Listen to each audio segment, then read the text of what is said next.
Hello everyone, welcome to our October Tarotscope where we look at the month ahead, considering the overall energy, the challenges, and the gifts that are available for us in the month of October 2023.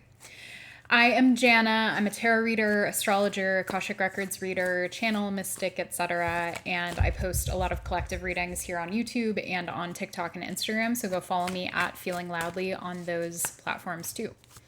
Okay, so let's get into it. I already had a card drop out, which I'm going to take because it felt significant, but we're looking at the overall energy here. I'm going to pull the challenges too. And then I'll also pull from my Oracle deck today. I'm using the Lilifer Tarot by Little Darkness and the Reclaim Oracle also by Little Darkness. They're an amazing creator and you should go check them out. And our gifts for the month of October. Well, I can't take like 40 cards, but we'll take a couple here. My shuffle hands are a little sketchy today. This full moon energy is big. Okay, our gifts. There we go. All right, so let's get into it. I want to mention I am recording this on the full moon in Aries. So it is the 29th today, and we are sliding into the month of October on the heels of this full moon energy, which is really impactful. This is a big, bright full moon, and it's also kind of segueing us into eclipse season. Oops, I had a low power notice. So we are sliding into eclipse season kind of on the heels of this full moon. This is not an eclipse, technically. We do have a lunar eclipse and a solar eclipse in the month of October. We have a solar eclipse on the new moon in Libra, which is on October 14th. And then we have a partial lunar eclipse. It's technically in Taurus, so it's a little confusing, but go look it up if you want to. That's later in the month. Okay, let's get into it. So cool. No wonder they wanted me to pull two. For our overall energy, this is a card that's not technically in the traditional tarot. It's just in this deck, and it's called Lucifer. So Lucifer signifies autonomy, self-empowerment, sort of like living the way that you want to. It's actually very Aries. And so there's this sort of like individualism that can come through with Lucifer, where you're sort of living without focusing so much on the constraints, the judgments, the preferences of the people around you, and you're just kind of owning your own desires. And so I think that in the month of October, there's this energy of us really shifting into ourselves, which is interesting because we are in Libra season, and often this is a time of year when we're really focusing on our relationships and our partnerships. It's called cuffing season because we often want to like get cozy with someone and like find a boo for the holidays. But I have been channeling often that this season in particular is more for us about our individual spark. It's about identifying the ways that, and that makes sense because we have a South Node eclipse in Libra, which is more so about letting go of relationships, or at least letting go of the ways that we have shown up in relationships in the past that are not quite aligned with where we want to go. And so again, that doesn't have to mean that you're actually ending relationships, although eclipse season can do that, especially eclipses in Libra, which is a sign that's a lot to do with partnership and connection. But it feels more so like we are defining ourselves outside of our relationships. We're finding ways to come into embodiment of what we care about, what we value, what we want for ourselves, our own desires, our own ambitions, our own motivations, which is all kind of Aries. Whereas the values piece of that is more Venusian, which is the ruler of Libra. So I think we might be kind of examining the ways that we have maybe been inauthentic to ourselves in order to remain in relationships that are just not true to us. And this is something I feel like I'm saying on a loop these days, because I think that with the South Node in Libra, that's kind of the overriding energy, is letting go of misaligned partnerships, friendships, even jobs, relationships with jobs, and re-examining our personal values and how we can live more authentically to those. The other overall energy that's coming out is the Seven of Wands. And so with the Seven of Wands, there is this sort of fighting spirit that's in the air this month. You may be feeling yourself called to kind of step up and advocate for yourself, for other people. Maybe it's for a cause that you care a lot about, sort of acting as a champion for a cause. And I think that this month there could be some self-consciousness that comes up that makes you feel like you have to kind of fight to express yourself or fight to be seen. And so for a lot of you, I think that's going to be in the workplace. I think there is maybe an energy of needing to like step up and really show what you're made of and feel like you have to kind of like compete to get affirmation or attention, or maybe it's like a raise or a new role that you're going for.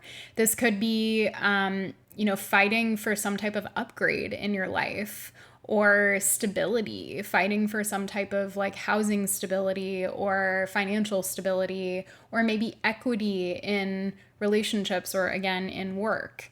It feels like it could be, it's interesting, there's really no other indication of this, but it just feels like it could be financial for a lot of people, or like related to your stability and your lifestyle. The challenge that's coming up for us is the Five of Pentacles. And so this could be actual scarcity for many of us. This could be financial issues that are coming up this month that are causing us to like feel more scarce because we actually are, and we don't have the resources that we need to support ourselves. This isn't something that would be a shock to you. Like, it doesn't feel like this is a sudden loss or anything. It just feels like a temporary state where you're moving through maybe like kind of obvious, like you don't have the money in your account to pay the bills that you need to pay, or you are feeling stretched thin. This really doesn't feel to me like unexpected expenses, but again, I'm reading for tons of people, and so it could be for some of you. It feels more so like you're just kind of in this energy of like, I just don't have what I need to feel secure. And so know that this is a temporary state. The fives are inherently temporary in the tarot. It's a stage that we move through, a stage of change. So maybe for some of you, you're in transition and you're having to like spend more money in order to get into a stable place. Maybe for some of you, you don't have a stable place at all. Maybe some of you listening are houseless or have lost a job or lost some source of income, or even left a relationship that provided some level of stability. And so you're in this middle place where you're trying to like figure out how to get your footing, and it's scary. And so I just want to recognize that like, you know, there's a lot of talk about like scarcity mindset, and we cannot, you know, mindset our way out of like generational poverty or capitalism.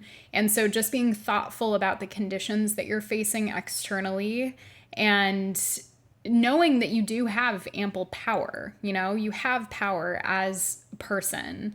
But what I'm saying is that don't like carry the world on your shoulders. Don't convince yourself that the resources you have or don't have are simply a product of your mindset, because that's absolute bullshit.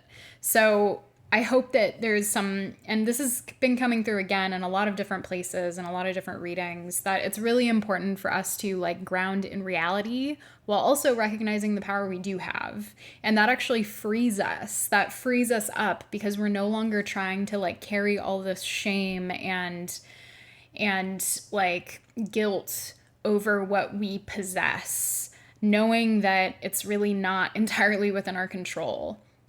So that feels kind of specific. For others of you, it could just be that you maybe you do have what you need and you are just feeling more scarce. Maybe it's like a hyper attunement to what you don't have, and that there's a need to be a little bit more realistic and to kind of check in and be like, well, I do have these resources. Maybe taking stock of everything that you do possess. And even at times, this is going to sound counterintuitive, but when you do have, like when you are resourced, it can help you combat scarcity by actually being generous. And it seems like paradoxical, and it kind of is paradoxical. But when we give of ourselves, often that reminds us of how much we actually have to give. And so for those of you who do have ample resources, ample finances to fall back on, you're not worried about, being evicted, or you're not worried about housing and all of these basic needs, being able to buy groceries, etc. It would be really wonderful for you to offer a little bit to someone else who maybe is in need this month. And that can also serve you too, by reminding you of what you do have and kind of reminding you of the blessings. Let's move on to our gift, which is interesting. We have the Ace of Swords in reverse. So for some of you, the gift is in recognizing where you've been lying to yourself, or maybe where you've been unkind to yourself. This could be relating back to the message about like blame and internalizing blame and shame and responsibility for circumstances that really aren't your responsibility, that are more collective issues like poverty, for instance. But it also could be that you're recognizing just sort of something that you maybe have been in denial about, or something that you have been trying to convince yourself is the thing, or is the way, or is the truth, that really is not. And part of your blessing is you coming out of that space of really kind of suppressing what you know to be true in favor of something that may be more comfortable temporarily, but ultimately like keeps you in a state of dishonesty with yourself or even with other people. For others of you, it could be that your gift is actually that someone else is dishonest with you. And I know that sounds weird, and I don't really understand what it means, but I think you will. So if you maybe get to see kind of someone's true character, or you get to kind of understand that a relationship has not been all that you've kind of made it up to be in your mind, because you recognize that someone is just not being authentic with you. So pick what applies. Maybe you'll find out this month. It could be both. It could be neither. Again, this is collective, so take what resonates, leave the rest. Okay, I'm going to move on to our Reclaim Oracle just to finish up here. It's a quick one today. What is the overall energy that we're moving into at the beginning of October? So I'll do this week by week to get kind of a little emotional spread. Okay, the 3rd and the 4th, please, weeks of October. All right, so we have to start, I have powerlessness, but it's coming out in the reverse.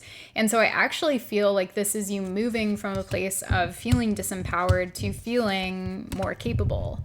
And then that's followed up quickly by curiosity. So I think that for a lot of us, we're getting curious about what's been limiting us and kind of opening the door to seeing things from a different perspective, seeing our life and our circumstances from a different perspective.